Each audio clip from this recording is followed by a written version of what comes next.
আমার বাম দিকের ভাই থেকে। আমি মিস্টার রবীন্দ্রন, একজন সমাজকর্মী। আমি পিস অর্গানাইজেশনকে ধন্যবাদ জানাই এবং বন্ধু এরিয়ার ইঙ্গারকে। আমি ইতিমধ্যে বিষয়গুলো উল্লেখ করেছি আমার জার্নালে সর্বশক্তিমান এক ঈশ্বর প্রসঙ্গে। আমার একটি প্রশ্ন, ইসলামের অলৌকিকত্ব কি? যেমন সং অব সলোমন 5 অধ্যায় 16 অনুচ্ছেদে আছে।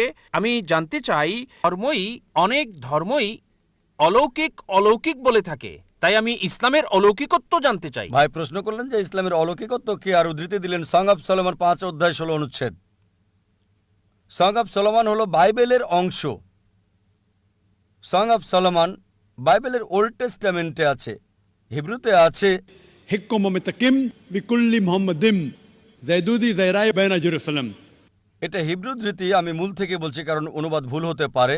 حكم متكم بكل محمد زيدودي زيراي بين جيروسلم، যার অর্থ সে অতি মনোরম, সে প্রশংসিত, সে আমার প্রিয়। হে ইসরায়েলের সন্তানেরা, মূল থেকে বলছি কেন? কারণ মূল শব্দটা হচ্ছে মুহাম্মাদিম। হিব্রু ভাষায় ইমযুক্ত করা হয় সম্মান বোঝাতে গিয়ে। মুহাম্মাদের সাথে ইমযোগ করলে হবে মুহাম্মাদিম, যেমন এল্লো মানে ঈশ্বর, এলোহিম ঈশ্বরের প্রতি সম্মান বোঝায়। আর বাইবেলের অনুবাদের মধ্যে এই প্রপার নাউন মুহাম্মাদের অনুবাদ করেছেন অতি মনোরম। কিন্তু সং অব সলোমন অধ্যায় 5 অনুচ্ছেদ 16-তে সর্বশেষ ও চূড়ান্ত নবী মুহাম্মদ সাল্লাল্লাহু সাল্লামের আগমন সম্পর্কে তার নাম সহ বলা হয়েছে। এবার আসি আপনার প্রথম প্রশ্নে, ইসলামের অলৌকিকত্ব কি? ইসলামের অনেক অলৌকিকত্ব রয়েছে। যদি সহিহ হাদিস পড়েন, সেখানে 300-রও বেশি অলৌকিকত্বের কথা উল্লেখ আছে যেগুলো নবীজি করেছিলেন। তবে যে অলৌকিকত্ব নিয়ে গর্ব করি তা হচ্ছে পবিত্র কোরআন। এটা হচ্ছে ইসলামের অলৌকিকত্ব। অন্য সব অলৌকিকত্ব আমরা বিশ্বাস করি, যেমন মুসা আলাইহিস সালাম সমুদ্র 2 ভাগ করেছিলেন, যীশু খ্রিস্ট আলাইহিস সালাম মৃতকে জীবিত করতেন।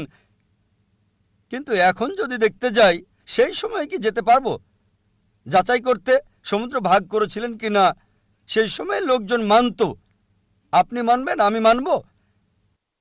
একই কথা অবিশ্বাসীদের ক্ষেত্রে অতীতে ফিরে যেতে পারবে না আর যাচাই করতে পারবে না মুসা আলাইহিস সালাম সমুদ্রকে 2 ভাগ করেছিলেন কিনা, যিশু মৃতকে জীবিত করেছিলেন কিনা, নবীজি মুহাম্মদ সাল্লাল্লাহু আলাইহি সাল্লাম চাঁদকে ভাগ করেছিলেন, কিন্তু সেই সময়ে যেতে পারবেন না। একটা অলৌকিকত্ব যেটা সেই সময়ের জন্য ছিল, এই সময়ের এবং শেষ সময় পর্যন্ত পবিত্র কোরআন। এটা অলৌকিকের অলৌকিক।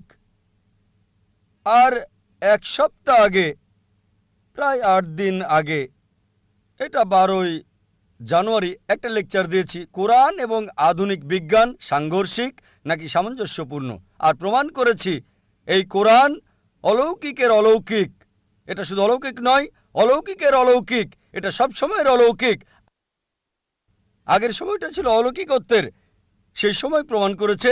তারপর সাহিত্য এবং কবিতার যুগ আসলো।